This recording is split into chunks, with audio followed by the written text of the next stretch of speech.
Well, hello and welcome to another episode of More Perfect Marketing. It's David Baer here, and today I have the great pleasure of chatting with Michael Buzinski. Don't ever get caught calling him Mike, by the way. Um, Today Oh, we're now going to you've talk. ruined it. I'm gonna get that all over. I'm gonna get that all the time now. Oh, are you Mike?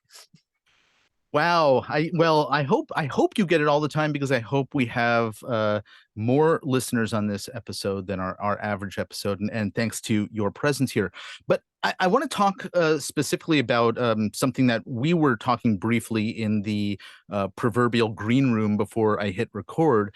And you were explaining some of the work that you focus on with clients and talked about revenue and how it differs from, and you made a very clear point of using the term net profit.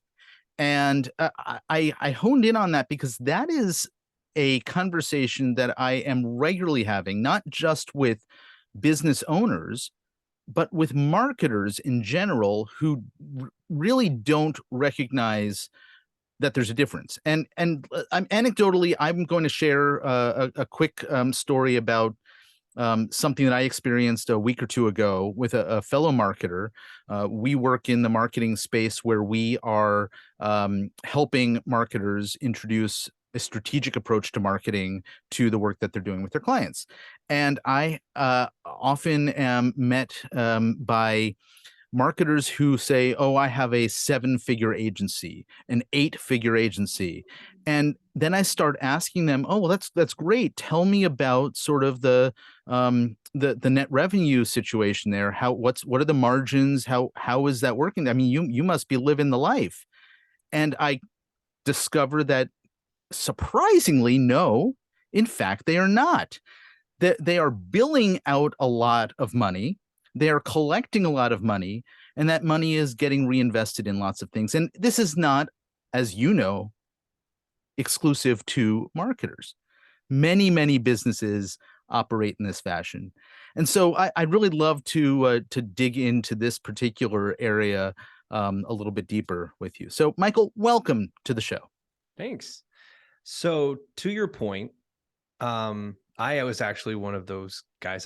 My original company was it started as a recording studio. And I quickly realized surviving off starving musicians was a bad business plan. So I moved into media production that grew into a creative agency. It was a multi-million-dollar creative agency. We had 22 employees, 13,000 square foot facility, the whole 9 yards. Fortunately, I had grown that company broke. And I liken it now to entrepreneur poverty. Imagine that you see $2.4 million going through your bank accounts, and you're not even paying yourself $65,000 in salary, let alone any draws into your own bank account. That right there is what I call entrepreneur poverty. And so since I reorganized my company in 2019, I now have 5 times the amount of profit. I am able to serve my clients 10 times better than we ever did when we were a big organization, in-house organization, because we're 100% remote now. That means I can pull from a lot of people who have very specific talents and don't necessarily need to be sitting in an office and rotting on the vine. And so my profitability is higher. My clients are happier, right? And our output is better. Our case studies rock, the whole 9 yards. And so I am dedicated to helping people understand the difference between revenue and profit, because profit is the only thing that should count. Revenue is, just like you were saying, a vanity metric.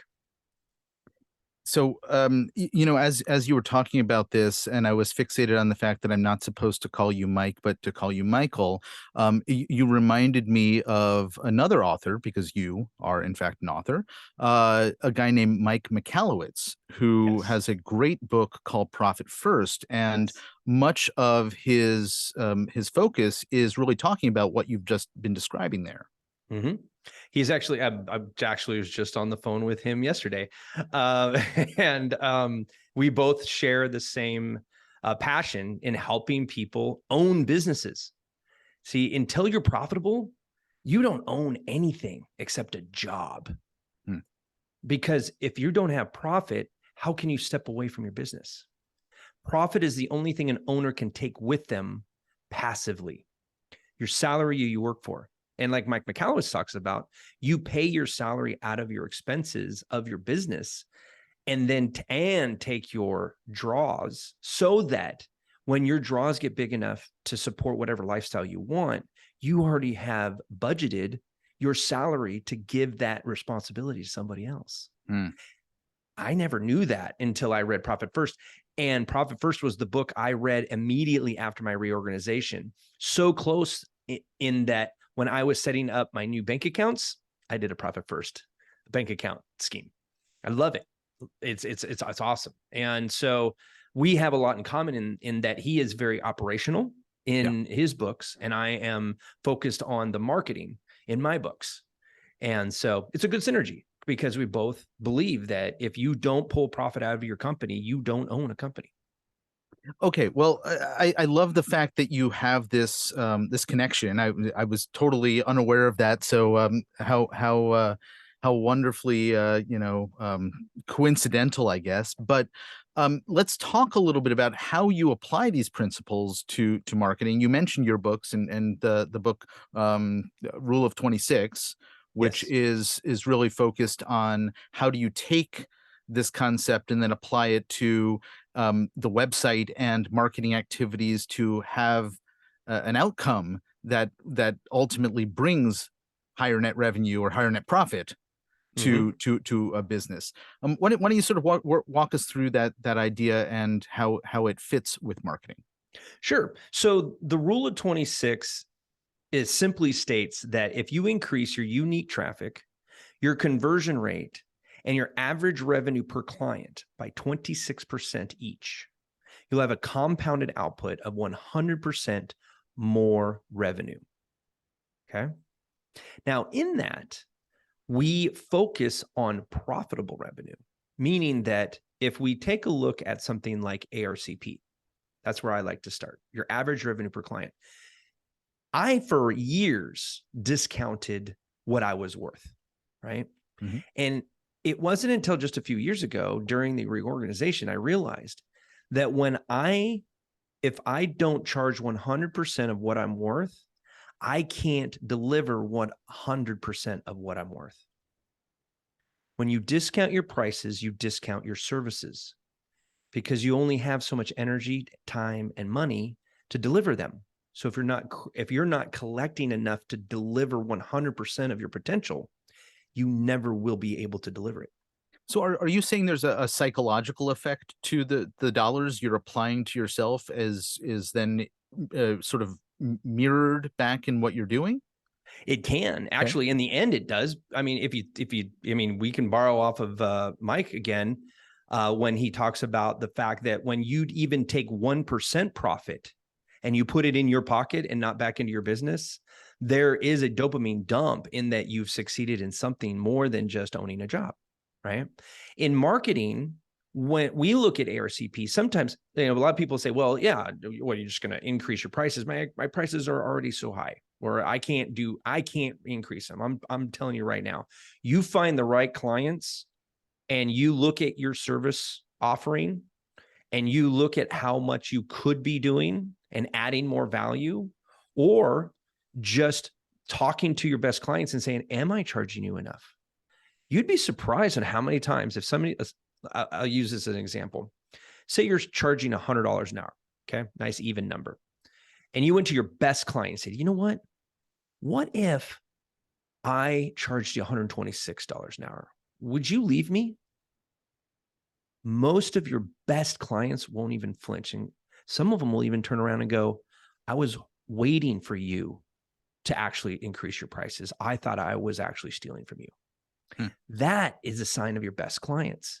And that when you start focusing on those people who are willing to take the same exact service you're providing today and pay more for it without changing a thing, those are the clients you need to be attracting because they're the most profitable.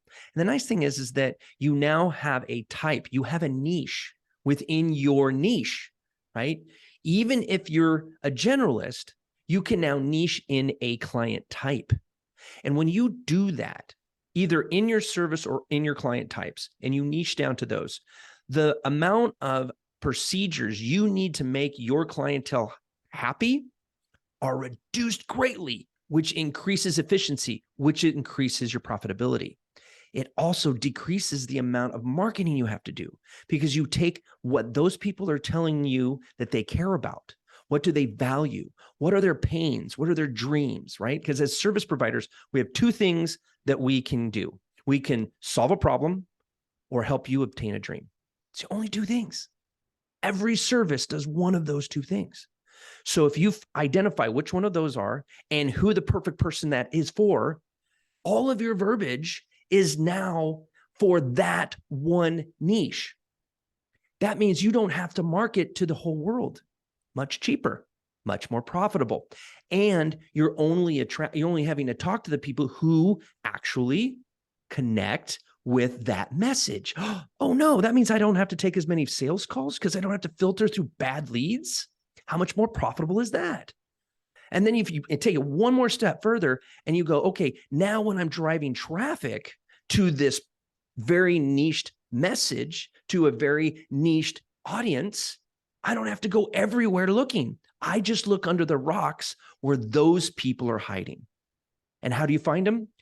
Ask your perfect clients. They know. Ask them where they hang out. Ask them what associations they're proud of. Ask them what clubs they like. Ask them what kind of TV, radio, podcast, whatever it is. Ask them what they do for fun. Where do they hang out? Because guess what? People like them do the same thing.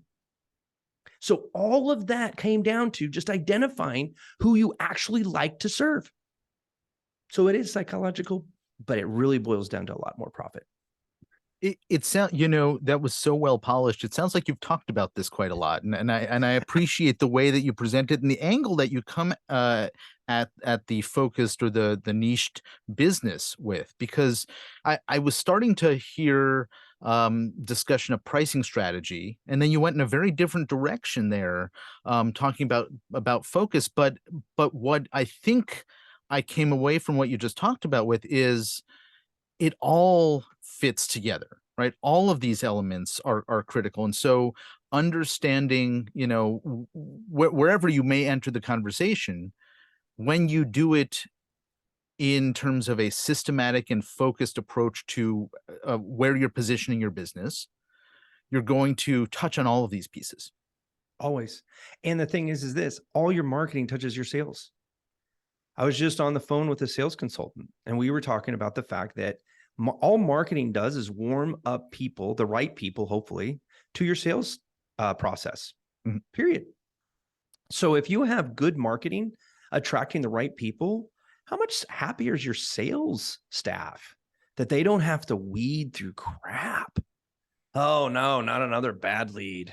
Gosh, I wish David could just figure out his marketing. Why does he keep saying free this and free that? ...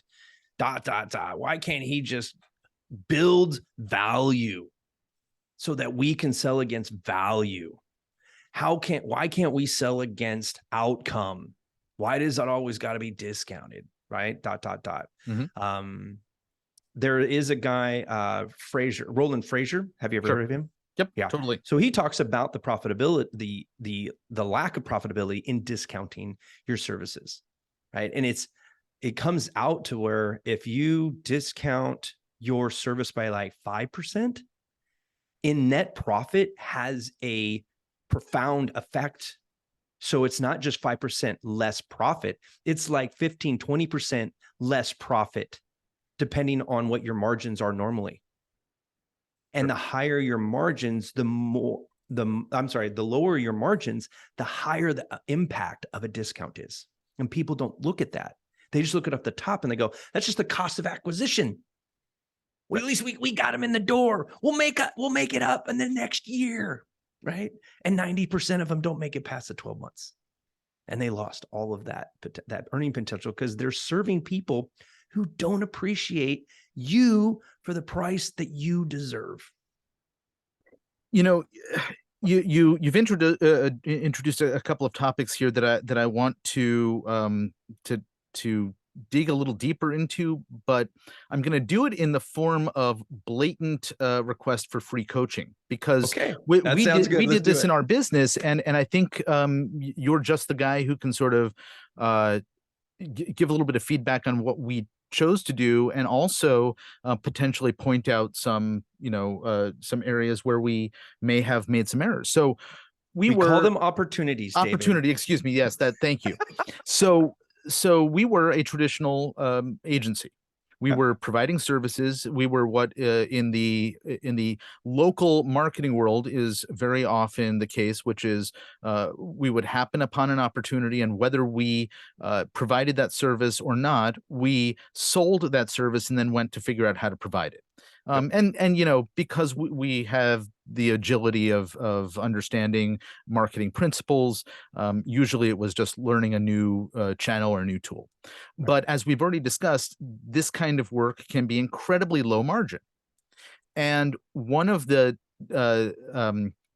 big challenges we had in our business was we were providing tactical services and not strategy, even though we believe that we are strategic in our marketing approach. So we basically shut our doors, reopened the next day as a marketing strategy consulting firm, not having done any of the necessary homework to figure out our pricing. Okay. So we started our pricing way too low. And going back to what you were talking about in terms of um, not paying ourselves enough, not getting enough margin, and not aligning our offer with the right audience, we were failing repeatedly because we were used to a small-minded small business that and so we were pricing at that point. We realized this pretty quickly and started pushing the price up until we found the right sort of sweet spot.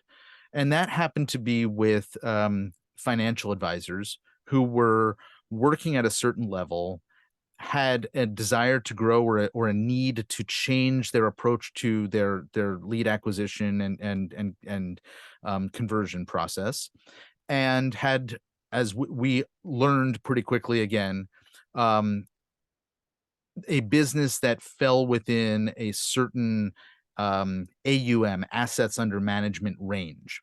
Right. And so we focused very narrowly in that area. Okay, so I'm following the script that you've just sort of laid out for all of us. And so we have found a sweet spot, and we have also found that this is incredibly high margin, because all we're doing on the front end is consulting through a process around marketing strategy. And then the implementation is on the back end after we figure out all the things they need to do. However, that implementation is still very low margin. And so I'm wondering where there's opportunity, I think was the word you used, to revisit what we have in place and how to adjust it. Couple questions. Are you still full stack in the back end? We actually, to full disclosure, we are not. We are actually not even in that space anymore. We But send were you? all. We were at that point when we were Okay. doing this 4 years ago, Right. um, but we now don't take on any clients, and we refer almost all of the work out to our licensees and partners who we Perfect. train. That you learned the lesson. So for us, we were full stack creative agency, full service digital marketing, right? I just got back from traffic and conversions, which is Mhm. like the large. Most of the folks that are in marketing know what that is, and that's like the largest marketing summit in the nation, right? Yep. And it's funny because he was like, "Oh yeah, my name's Bob. I'm a full service digital marketer. Yeah, we're a full stack marketing firm. We're a full." It's like, oh my gosh! And one more person says full stack, I'm gonna smack somebody. I'm just like, choose a couple, Mhm. choose what you're really good at. See, all of the more lanes that you try to service with the amount of resources you have at hand, the less you have to really drill down on any one service. So for us, we go with that same model. So we said, oh, you know what? Tactics, man, tactics are easy, except that if you don't have a strategy going into the tactic, you're blind. It's just a blind tactic, right? And you're just hoping you hit a KPI that makes them enough money instead of going, well, why do you want to do this? Well, that's what the strategy's for. The strategy tells you why you're going in a direction. Yeah. Period. End of story. Right. So when I hear somebody say, hey, listen, we have reorganized, we're going strategy first, I'm like, heck yeah, brother, that's awesome. But now it's like, okay, what do we fulfill in the back end? Now you have a strategy now where it's like, we just go ahead and refer it out. Yep. Right. And it sounds like you're referring all of it out, which is great. Or some people like me where I decided when I did my reorganization, what do we love to do? What are we really good at? I'm really good at building websites. My team rocks it, right? And we are really good at the search marketing of that website because they're intertwined. Outside of that, we have some tools that we give our clients to do it themselves, like social media management, reputation management, a couple other things like that, where if they don't have the budget for somebody to do it for them, at least they have the tools to properly do it. Okay, but we're really focused on search marketing. Why? Because 2/3 of all purchases start with a search query. Mm-hmm. So that's where I like to be. People have an intent. They either want information or they want a product or they want a service when they go to a search engine. So if I understand the intent behind each of the keywords, I can find you the right clients. Done. That's what I'm really good at. But there's other ways to get that same traffic. There are people who are really good with social media. So I refer that out to those people who are really passionate and very efficient with it. So now our efficiencies are really good because our SOPs have just shrunk down to strategy, paid, and organic search marketing. It's that simple. It's like remember when the car industry got reorganized? The federal government forced American automobile manufacturers to reduce the amount of brand lines and model lines that they had because it increased their profitability. They could get themselves out of bankruptcy and pay back the bailout money. But they couldn't do it if they were serving too many masters. Sure. And that's usually what the trap we get into in the agency world. And the agency world is coming full circle on that. Finally, I think we're finally to the point where there's a difference between mass media marketers, new media marketers, digital marketers, and then like content and podcasts. I mean, the lanes are starting to really develop in their own, and people understand there's a lot of science between each individual one. And as a business owner, you might be able to utilize multiple channels, but get experts in each lane so you have a dedicated driver for each vehicle so that you're focused. Everyone's focused. And when one thing stops working, it's real easy to just, okay, we just don't have that lane anymore. Let's try another one.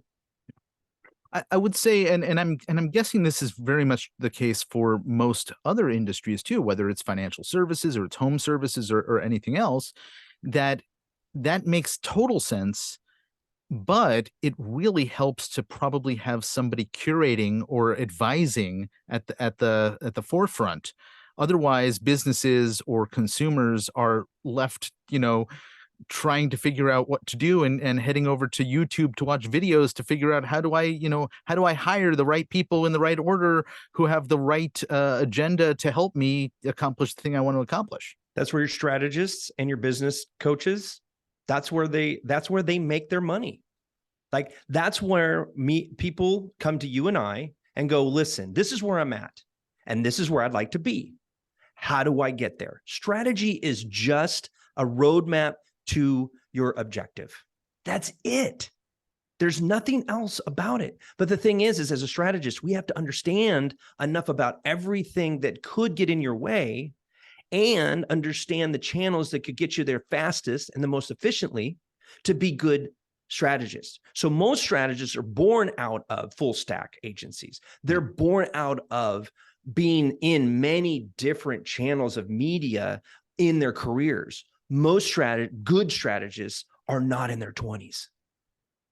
They don't have enough experience with enough failure, with enough campaigns, right? They don't have enough leather on their skin to know, you know what? You're an attorney that deals with divorce.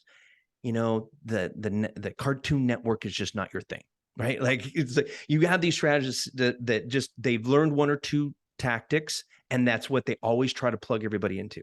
Instead of, you know what, I've been doing this for 30 years and I've seen a lot of crazy stuff. So let's go see what crazy you're about, Yeah. and then go for it. Well, and you know, to add to your list, the context of what the range of possibilities ought to be. I am constantly reminding myself that I have to think about a discussion that includes offline activities because we, even though we live and breathe online in the marketing world, a lot of consumers, including us, actually don't live online. That's right. You know, and your demographics. Like people don't realize how much TV people still consume, right? Depending on your demographic. Mhm. It's just where are you consuming the television, right?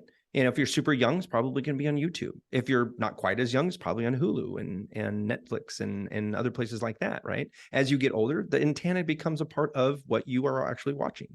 Radio, you know that is still one of the largest consumed channels of media still in existence today. It outperforms live television. It outperforms online media. New media is what we call it now. It outperforms print media. It's because people still get in cars and listen to the radio on their way to wherever they're going. Hmm. It's the easiest thing to do, right? No, You're you getting said your local largest. news. You said largest. Is that in terms of reach or in terms of response rate offline? That is as far as reach. Okay. There are more listeners of radio than any other medium on the planet. More people listen to the radio on a regular basis than any other medium. And then this gets us into a strategic question, which is going to obviously be the conversation we're going to have on the next episode we record together because it's too deep to go into. But is reach the criteria that makes the most sense strategically, or do we want to find something that is more efficient at actually moving people to, you know, spending the money, which brings the company that is spending that money to reach people the high margin profitability that they deserve, which brings us back to where we began. So the problem with radio is its reach and its lack of focus. Okay. When we're in digital marketing, I have like a multi-million-dollar cleaning business out of New York that I'm working with right now. And they want to get on TV and radio. I'm like, that's great. But we have to be building in the digital. And they're like, why is that? I says, what neighborhoods in the area that those radio stations and TV stations are covering do you actually want to be talking to? Well, just the ones with the million and up houses in them. So do you think the radio station is only going to charge you for those houses, or are they going to charge you for everybody who's listening to the channel? Yeah. See, broadcast, you pay per reach. You do too. You do as well in digital. But the nice thing is you get to tell them what you want to reach. Who do you want to reach? Who do you want to connect with? And so I can sit there and say, hey, listen, I only want my ads to be in front of people who own $1 million plus homes, right? Who have, maybe $400,000 in household income, that only maybe drive a certain type of vehicle or interested in certain psychographics, right? Now I'm paying more per impression, but how much more valuable are each of those impressions? Reaching 1 million people who don't care about what you do is a waste of money.